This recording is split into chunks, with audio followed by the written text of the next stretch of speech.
Hi everybody, Anna K. Morris here with a quick coaching video for you. And this really goes out to anybody who is trying to journal and feeling stuck. Somebody recently sent me this. It's in a private coaching group that I'm a part of with Kathy Heller, who I love. And she says this: I've been stuck on journaling and I can't get out.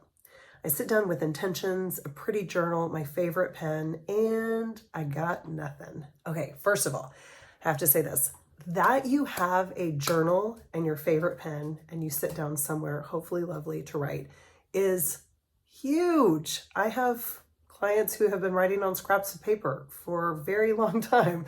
So I just want to congratulate you on having a really great journal and a special pen. That's actually really important because it shows you that you are valuable, that you are worthy. But for anybody who is watching this and who's also felt like, I have this pen, I have this notebook, now what? Here's where I start.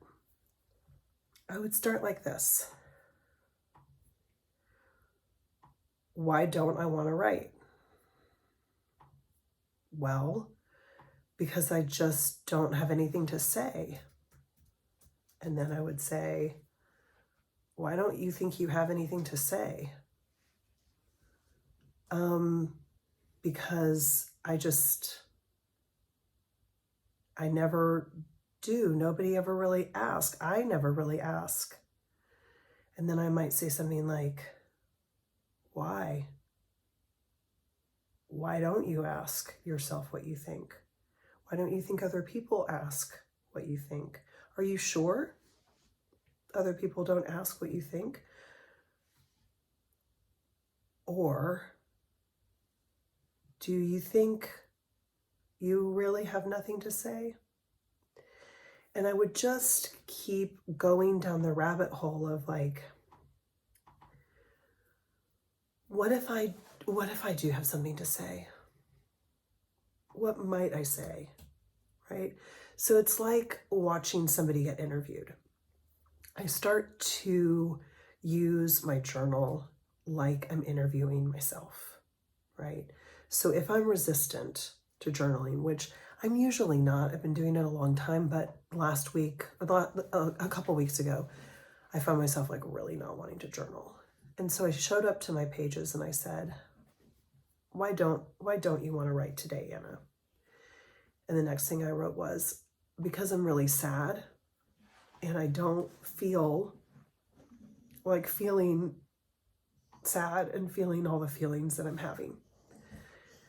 And I realized it's because I had found out that a friend had committed suicide the day before, and I didn't want to write about it. I didn't want to feel what I was going to feel. I didn't want to think about his kids that were going to grow up without him and all the things, all the mortality that gets brought up, all of the questions that I have of like, could I have done something different? Like, what if I had been a better friend? Like all the things, right? So I would say, when you say like, I got nothing, that's not true. It's usually that you're unfamiliar with asking yourself what you think. You're untrained at feeling your feelings. And sometimes, like in my case, you're scared to feel them and you just straight up don't want to. So I kept writing. And by the end of my third page, I had like one of the biggest breakthroughs that I've ever had in journaling, because what I know is that the more you allow yourself to feel the hard parts, right? The sadness, the grief, the overwhelm, the anger, whatever it is that you're not wanting to feel, it's the direct inverse is that it allows you to feel more joy, more love, more presence.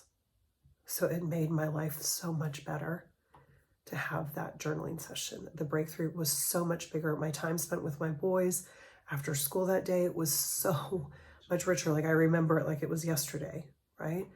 because I was 100% there for it. I was 100% there for it. So I hope that's helpful. Anybody that has any journaling questions, feel free to always message me. hello@annakmorris.com is my email address. You can send a comment wherever you're watching this, whether it's on Facebook or direct message on Instagram or a comment on YouTube. Feel free. I would love to help you. I love you.